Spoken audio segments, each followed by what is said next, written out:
Eagle News Canada, bringing you stories from around the globe. I am Cara Cabusao.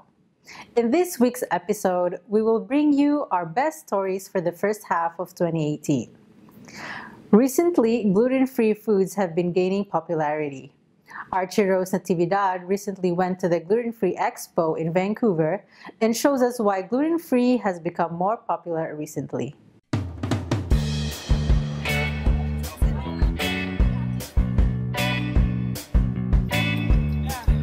Canada's largest gluten-free expo, hosted in Vancouver, is a family-friendly, educational, and tasty event. With over 140 exhibitors, as many as over 600 products are made available to sample and shop. Registered dietitians, nutritionists, and chefs are also on hand to share their knowledge on the benefits of a gluten-free lifestyle. Join us on the lookout for some delicious gluten-free treats. We are the largest gluten-free event in Canada. We get over 10,000 community members that come out here, but it's more of an interactive community. There's 500 different products that they can try. There's show specials and sales. They could save on money. They can find product here that hasn't even launched at retail yet because these companies come here to launch those products. It really is a community event that happens to be gluten-free as opposed to a gluten-free event that just gives you samples. There's an energy and people are just happy to be here, so it's family. According to government statistics, about 2.5 million Canadians are suffering from celiac disease, an autoimmune intolerance to gluten. The Gluten-Free Expo provides consumers with a range of food and beverage options suitable to their health. Once perceived as a fad, gluten-free diets are now part of a health phenomenon where even non-sensitive individuals have adapted the gluten-free lifestyle due to its positive improvements to their well-being. We were able to meet with event founder Margaret Drawn, who tells us why the Gluten-Free Expo is significant to Canadians. Because it actually impacts 1 in 6 Canadians. There's 55 diseases that are impacted by consumption of gluten. So it impacts so many people, and it's a safe environment for them. We make sure that the products coming in are manufactured in a way that keeps them from getting ill, and it educates the public to make sure they're getting the right information and living healthy. Gluten-free food has come a long way. With a high demand in the food market, more and more innovative gluten-free options are hitting the mainstream shelves. So new pasta is a very low-calorie pasta. It is made with the konjac root, which is a fiber-rich vegetable. We use the root vegetable to replace the wheat content of pasta, making a starchless pasta that's fiber-based and therefore gluten-free and low in calories. So they're cheese puffs. They're my favorite snacks in Brazil, and they're very unique. I couldn't find anything here in Canada, so I had to make them.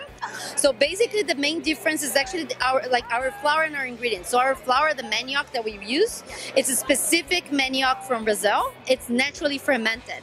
So your body is already ready to process it. And it's all wholesome for your body and no additives, no preservatives. Whether you are already a gluten-free food buff or simply just curious, there's a variety of products to check out.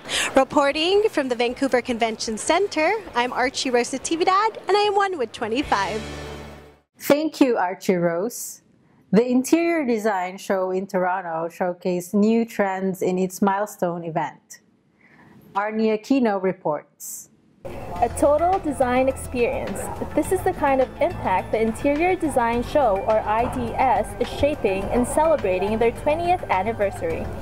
Here at the Metro Toronto Convention Centre, the Interior Design Show, a trade and consumer event, is celebrating its successful milestone. During its 3-day run, the design exhibit showcases hot topic design trends, the most impressive, the most innovative of international and Canadian designs coming from world-class visionaries.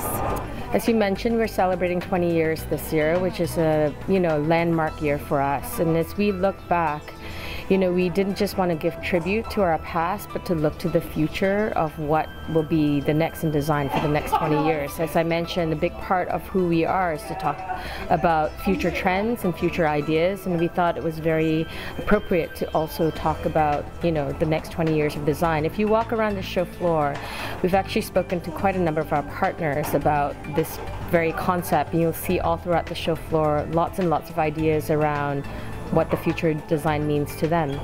This fair is an incubator of ideas, hosting the most influential design minds of today, curating feature exhibitions and collaborations, and acting as a platform to launch new products. There's lots of different examples of this. We have spaces like Ontario Wood, which is a government body that promotes the use of local wood. So, one of the ideas of sustainability is looking to your own backyard for natural resources and having everything made. We have a maker section, which really speaks towards a movement where people are, smaller production, small batch furniture. And so again, you're buying something that's locally sourced, locally made. You have a lesser footprint for delivery. So there's lots of different nuances, but ultimately good design is good for sustainability, because ultimately if you buy something that is made well and designed well, there wouldn't be a need to buy more. And for the 3 action-packed days, the Interior Design Show will shape the design for this year and the years to come. Definitely everything's changed so rapidly, especially with the rise of social media.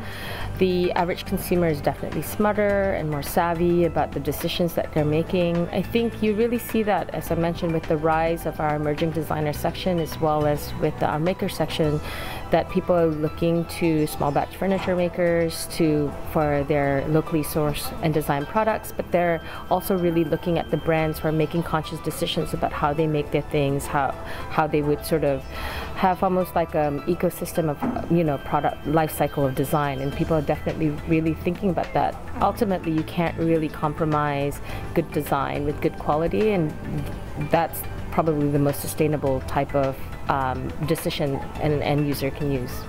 The Interior Design Show here at Metro Toronto Convention Centre is Canada's leading design show and event, attended by almost 53,000 members of the professional design trade, affluent consumers, and hundreds of media. Everyone is, always looking to see how we can be more environmentally conscious in this very space. In the, our media VIP room, a brand who's very synonymous with sustainability, Vitra, they are either creating things. First of all, they're creating things that are really well made, but they're also thinking about the materials that they use, whether it's indestructible. They've gone away from using plastics, and for the most part, most of their designs are products where if you decide you don't want these pieces anymore, they can be broken down and be recycled. There's another company called Interface who's been really at the forefront of sustainability. A big part of their products are about championing sustainability. I believe something like 70% of their products are all now recycled or reused materials, which is an incredible story. Indeed, a total design experience, the Interior Design Show presents the most influential design minds of today, curating feature exhibitions and collaborations and acting as a platform to launch new products and supporting the avant-garde designs of emerging talents. Reporting from Toronto, Ontario, Canada for Eagle News, I'm Arnie Aquino and I'm one with 25. Thanks, Arnie. Anthony Sevilla took us earlier this year to the BC Play Stadium for Canada Rugby. Let's take a look.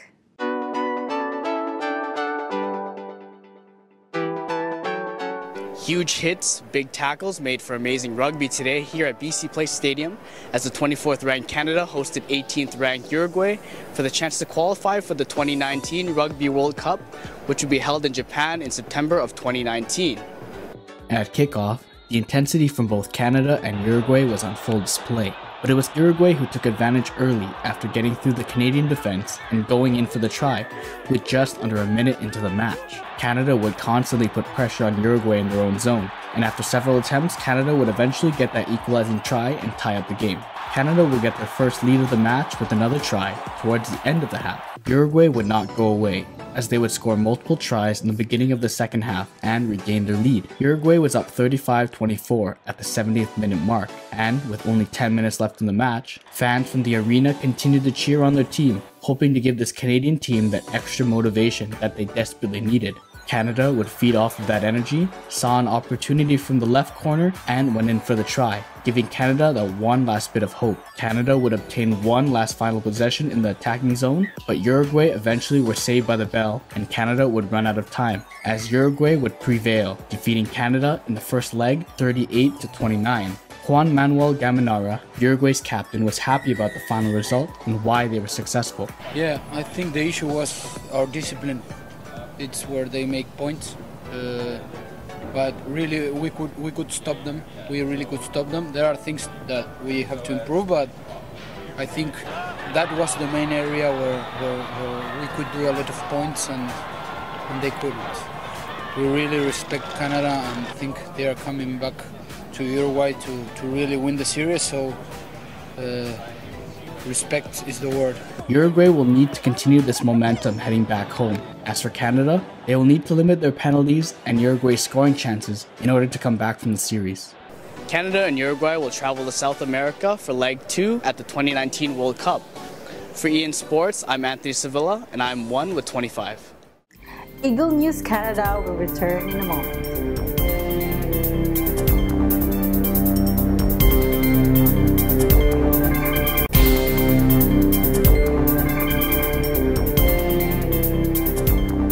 Welcome back. You are watching Eagle News Canada. Every year, new innovations are showcased in Toronto Auto Show. Marco Zarudo shows us what's new in the automobile industry this year. Marco?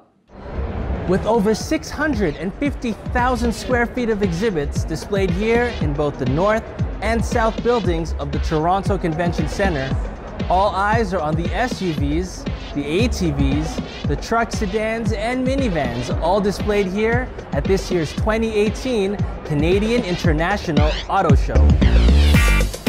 Everywhere you look, you see international cars, interactive cars, the alert and use voice commands while driving, and even vehicles equipped with the latest technology.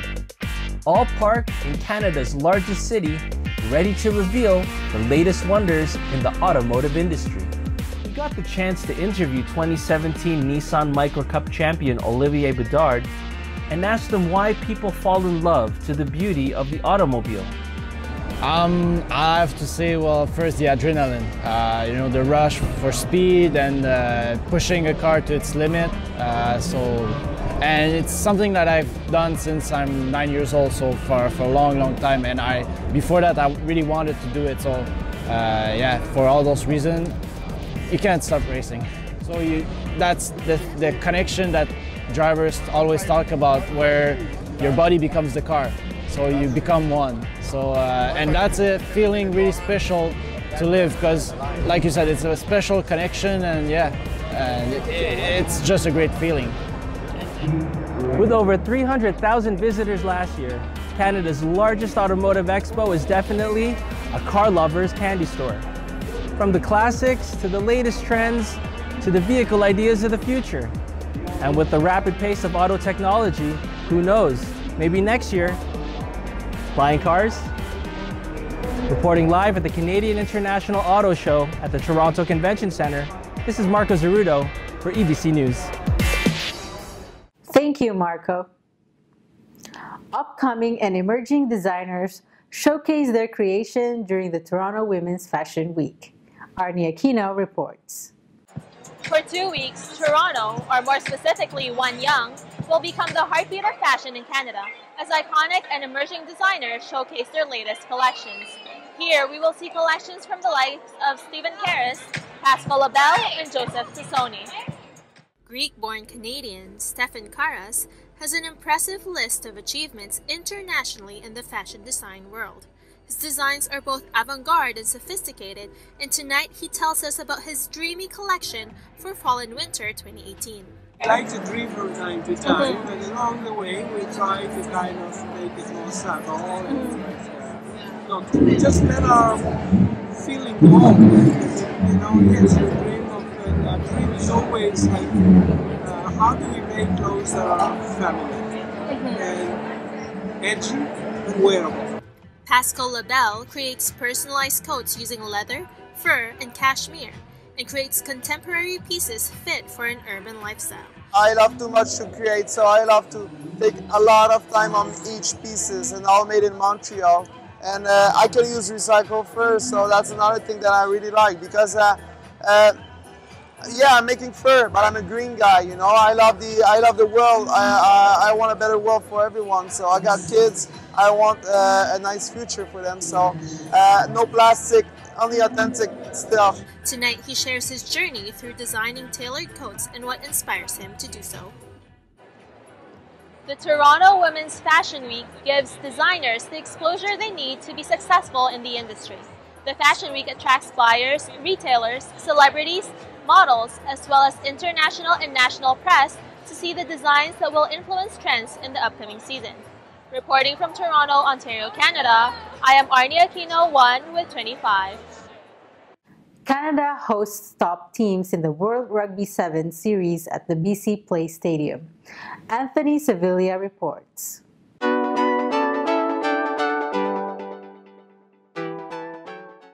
Canada's Sevens team played host to 16 of the top Rugby Sevens union from around the world in Vancouver, British Columbia for the HSBC World Rugby 7 Series here at BC Place Stadium. Canada was paired up in Pool A alongside Australia, Uruguay, and North American rival United States. In their first game in pool play, the match between Canada and Australia would lead to a 19-19 draw. After a slow start, Canada gave an early try to Australia at kickoff, but found their groove to lead 12-7, ending the half. Australia would retake the lead in the second, but Canada made a last-second push that would get the game-tying try to end the match in a draw. Looking to bring that same energy and intensity against continental rival United States, drop balls for Canada would cause a turnover in the opposite end, leading to a Perry Baker try, cross field, and to secure the victory for USA. A heartbreaking loss for Canada would give them that extra motivation against Uruguay, which was on full display as they defeated Uruguay 47-5. We show flashes for sure. We show we can compete with anybody as long as it's been a big thing for us, consistency.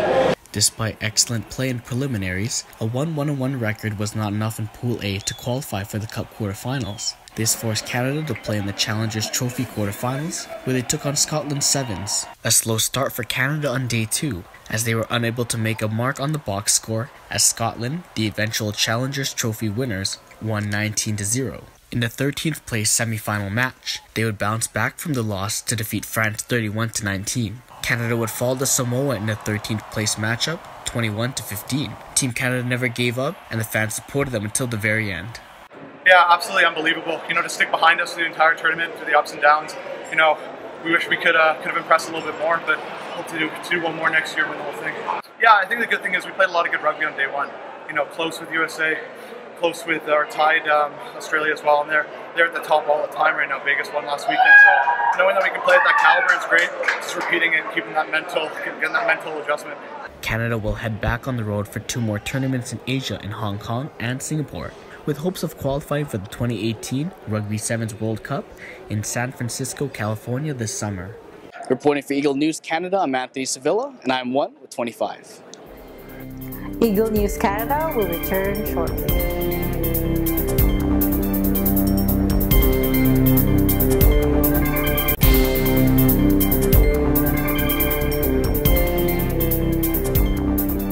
This is Eagle News Canada.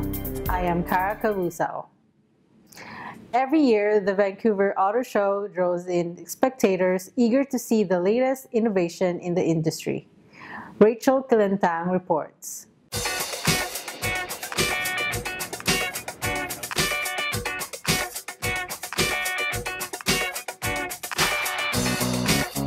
The Vancouver International Auto Show 2018, Western Canada's biggest celebration of the automobile, has taken over the Convention Centre West. Hundreds of car enthusiasts flock to the Convention Centre West to enjoy the spectacular array of vehicles that 40 manufacturers have to offer.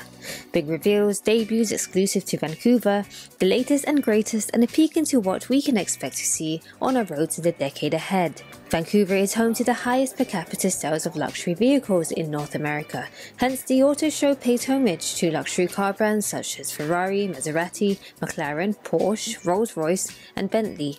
The car show is designed to cater to all kinds of audiences, from families to individuals or groups who may be eyeing their next car or just want to get a feel of the newest cars. The latest electric vehicles were readily available for a test drive along the famous waterfront. Nothing like a road trip with the beautiful mountains in sight.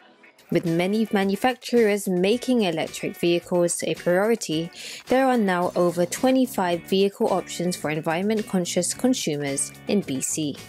Well, the show, we have over 450 cars on site. We're going to do record attendance this year. It's been packed. We have something for everyone at the show, whether you're into classics, new cars, you're looking to buy your next car. The auto show is the best place to come. The Vancouver International Auto Show did not stop at road vehicles. The auto show explored terrain such as snow and sea, and the adventures that could be achieved such as camping, skiing and surfing. And then there were the custom-built cars, a collaboration of manufacturers and creatives to boost the car's potential aesthetically and performance-wise. This was their moment to show their passion for cars and show off their skills and unique creations. We've seen what we'll be driving and dreaming about in the next decade. The cars of today are not cars of yesterday, and the industry is changing so fast, whether it has to do with fuel efficiency, electrification, autonomous driving, safety, everything is going at such a rapid pace. This is the best place to come and learn about that and experience it to figure out how that can fit within your lifestyle. The 2018 Vancouver International Auto Show is for anyone's entertainment and serious consideration. The automotive industry is moving fast and it's only getting faster. Reporting from the Convention Centre in Vancouver, I am Rachel Kalentang and I am 1 with 25. Thank you, Rachel.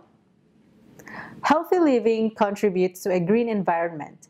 The Green Living Show in Toronto shows spectators how healthy living can contribute to a healthier planet. Marielle Flores with the story.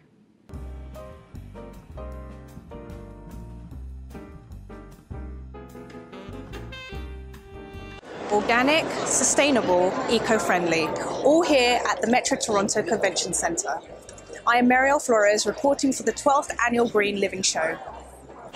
A healthier you, a healthier planet, says the Green Living Show, a show this year produced by Green Living Enterprise Vice President Robert Olowski. This is the largest collection of environmentally friendly, sustainable, healthy products and services in Canada today. So our show is very much about products and services, but it is almost more about the education and the information that we're able to get out there into the wider world. So we like to make an impact through education and consumerism. Really what we're trying to do is create a space for conversation, create a space for purchase, create a space for research. We want people to be able to come to the show and not only leave with great products that enhance their lifestyle and help them lead a healthier and more sustainable lifestyle, but also give them the information and the knowledge they need to take greater steps forward when they leave the show, to be able to pass the message along to the people that they know. The show is both interactive and innovative.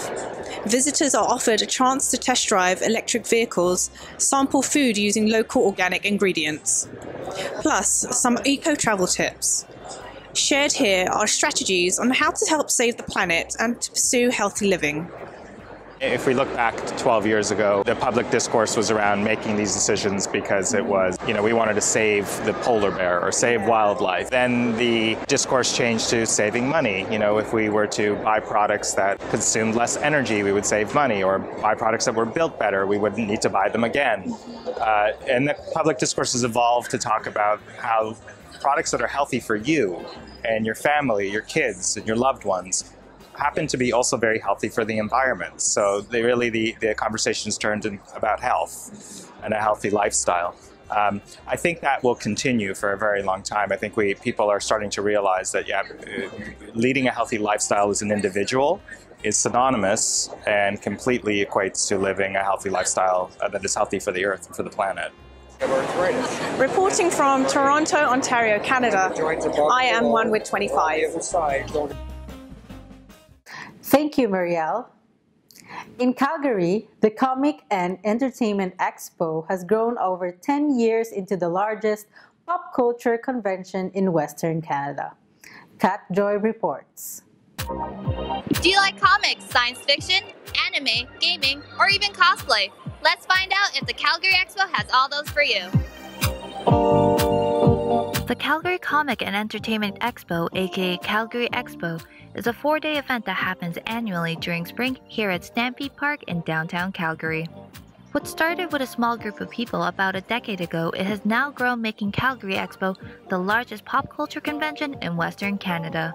With a spokesperson, Lindsay Thomas, aka Emily Expo, she tells us about the Calgary Expo over the years and what to expect. The Calgary Expo started when the founder, Kendrick Fong, he decided that there needed to be a convention such as this. And he pretty much ran everything himself with a tiny group of volunteers. And we had about 3,000 people attend. And now here we are, taking over the Stampede grounds 100,000 people later. We are constantly looking for ways to make the show better and tighten things up. So that is certainly going to be apparent in the future as things move forward, and we're excited to see what's going to happen. One may attend workshops and panel discussions with comic artists, celebrity guests, and even popular cosplayers, or join an autograph session with Calgary Expo guests. Gamers, of course, have something to look forward to. Others may even join active events available indoors and outdoors. The Artist Alley, where local talents display and sells artworks, is a hit. Like it's Birdie, a popular artist on social media who's been working in the Calgary Expo for the past few years. He shares us his experience and tells us why the Fan Expo is special. This is something I do passionately and something that I've tried to pursue, and ever since getting into the con business and trying out for my own booths for myself, it's kind of opened my eyes to a whole new community. I've been doing cons for three, 4 years now, and I don't see myself stopping anytime soon. It seems like every year that passes by, the community just gets larger and larger, and I think this year Fan Expo is set to draw in the largest crowd it has in the previous years, so just a growing business, I feel. But the one thing that you can't help but notice are the cosplayers walking around the convention. We got a chance to meet some of the cosplayers, and they tell us what makes the Calgary Expo fun. It's my first time here, and I was just really interested with all the other cosplayers and all the booths and the things that are going on here. I thought I'd come down, check it out, see the booths, see the celebrities, see some of the major names. I love being around like-minded people. It's just a lot of fun, and it's a place you can just get out, be somebody else, and have a good time.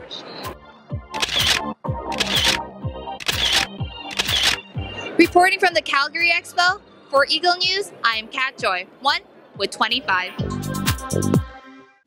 That is this week's Eagle News Canada. Join us next week for stories that matter to you. Visit our websites at Eaglenews.PH and Eaglenewslive.com. Like us on Facebook. Follow us on Twitter at twitter.com/EagleNewsPH. Thank you for watching. I am Kara Kabusao. I am 1 with 25.